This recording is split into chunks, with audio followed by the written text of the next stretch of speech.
Let's do some Tom Brady talk, shall we? Oh, the GOAT. The GOAT. This guy who has obviously seen it all, done it all, and obviously experienced it all. A man who will be remembered as the greatest football player of all time because of how many rings he has won. And the way he went about doing his business is that of perfection. It's called the Patriot way. More so the Tom Brady, Bill Belichick way. Now Tom Brady, former player and owner of an NFL team.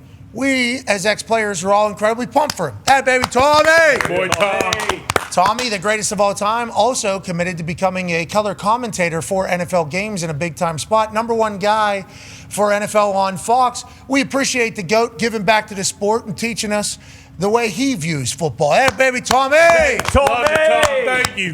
Now, those things kind of battle against each other when Tom Brady is an active NFL owner, not just a angel investor, not just a laissez-faire owner. This dude is on the horn, a part of game planning, allegedly with Chip Kelly 3 to 5 times a week. And then when the interviews were happening for the coaches and everything for this new era of the Las Vegas Raiders, Tom Brady, was the one doing the interviews with Pete Carroll, amongst others, to kind of run that team.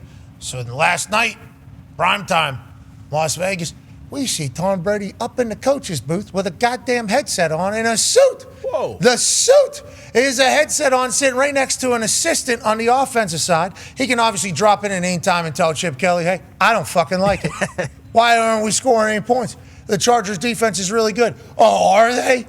Everybody's really good. It's the NFL. And if he wants to call a fucking play from up there, if he wants to drop in and say some things, he certainly can, is what everybody assumes as soon as we see him in the coach's booth with the headset on. And we know that that booth, with all those microphones on the sides of everybody's head, speaks directly to the sideline. This guy's a part of game planning. This guy's a part of play calling.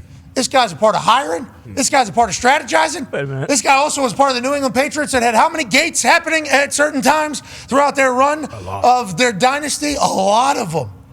We ain't letting this fucking guy in our building to let him do his color commentating bullshit. It was a big deal last year. It was a big conversation piece. Then it kind of just got wiped under the rug. Then kind of we move on. He got paid $375 million to call games. He's the greatest of all time. Mm-hmm. We're going to let him call games. Yep. Let him do that. Now it has been reissued, basically, from the NFL. Just a reminder, as everybody starts heating up the conversation, Tom Brady's not allowed in these buildings. Remember, we allowed him in the production meetings via Zoom or FaceTime, but he's not allowed in the buildings. He's not allowed to walk around them. Because the conversation immediately led to him sitting in that booth with the headset on, to all these coaches around the league not wanting this guy to know anything about their team. But he's about to call the game. He has to know about your team. We don't give a fuck, okay? He's got the Bears, I guess, coming up in a couple weeks. Guess who else got the Bears in a couple weeks? The team that he owns and the team that he strategizes for. So Ben Johnson is obviously not somebody that is kind of loosey-goosey. I think he's pretty... I assume he's not going to say shit to Tom in these meetings. How do you view this all going for Tom Brady? And should we have expected him to be this hands-on whenever he was named an owner of the Las Vegas Raiders? Oh, definitely. That's what Tommy does. I mean, he doesn't do anything half-assed. Now, Tommy's full speed, doing it 100%.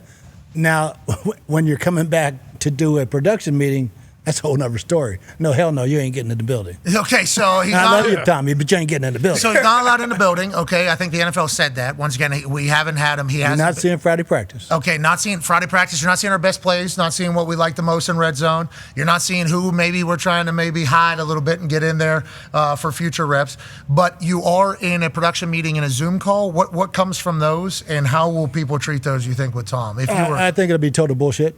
Okay, everybody will just be lying. Yep. Totally. And he's not going to get any information for that.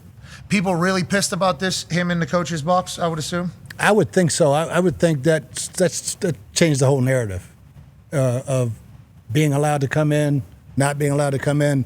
This changes everything. But I think I even saw the internet being like, this guy shouldn't be just walking around. Last night, I think I saw that kind of happen in real time with Tom Brady. Did you as well? Yeah, I did. I saw it a lot, and I understand it. There is a huge conflict of interest, and we know, not even if he didn't with the Patriot stuff and all the gates that you mentioned, you're definitely concerned with Prove that. it. If you're an opponent. But this, for me, just like BA, is expected. You didn't expect Tom Brady to half-ass do this ownership thing.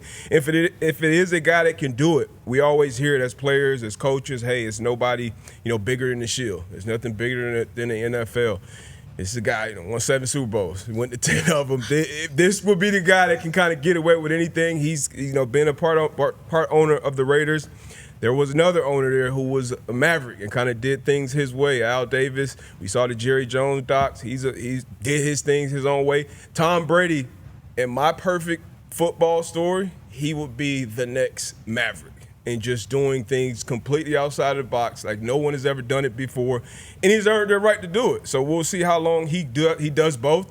If I see him giving up one, obviously it'll be, leaving the booth and then just being more of a full-timer. Maybe he's on the sideline with a headset up. Maybe he just steps in at halftime and takes over play calling. Who knows what it'll be, but I'm excited about this next chapter with Tom Brady. For the betterment of the game, him being the next outlaw and not just going along with everybody else says will certainly be the case. I mean, that would make the game better. It's like whenever they were changing numbers and changing rules and changing everything, he was very outspoken about, this ain't how this goes. I love that he has that mentality. I like that the NFL has come out and said, we're not letting him in buildings. He's not doing any of that. Pete Carroll came out, I guess. Andrew Siciliano is reporting, Tom Brady's not playing games with us. Is he playing games with Chip? Maybe. Yeah. No. He didn't say that. He says not playing games with us, but we were told that that's what's happening. And in the offseason, before the combine and everything, everybody that was around the situation was saying Tom Brady very hands-on involved in all of this. So conflicting reports, I guess, and I'll trust Pete Carroll. I like Pete Carroll. Pete Carroll's never lied. Maybe Tom Brady should be playing games with you, but if he's not, but if he is, which is what everybody thinks, I think it is a huge talking point about him getting access or knowledge or anything like that. I think that's why it got so big last night. Well, and Pete saying, Tom Brady's not game planning with us. Well, Pete, Tom Brady beat your ass. He beat Chip Kelly's ass. He beat everybody's ass. Well, what I'm saying is he doesn't have to game plan with them. He can game plan on his own. He definitely doesn't need the help of those guys to create his own game plan for a team. But breaking, saying before you go any further, Vinny Bonsignor. Okay. He says Pete Carroll said the reports that Tom Brady meets 3 or so times per week with Raiders OC Chip Kelly to go over film game plan is not accurate. Okay, so we just got to say twice a week. Yeah, twice a week. Yeah, exactly. Like no matter what the assumption is going to be, like he's doing. Schrags broke this news. He did, yeah. So this is Schrags news. Wait, Schrags broke the original? 2 or 3 during the game, I think he. Correct. And then this is Vinny saying no. That Pete Carroll just said. Pete Carroll's talking to reporters, I would assume, either right now or last night, and. Bonsignor here, Paisan. He is currently reporting what is coming from the press. And Pete Carroll saying, who's that? Schrags? Schrags doesn't know. Schrags doesn't know. I'm the only Pete around here that knows anything, is what Pete Carroll said about Schrags' report, seemingly. Yeah, but that wouldn't be as weird if they didn't scrub the internet of all the tweets about Brady being in the booth in the coach's office. I believe the NFL deleted a tweet with that involved in it, and there are other things.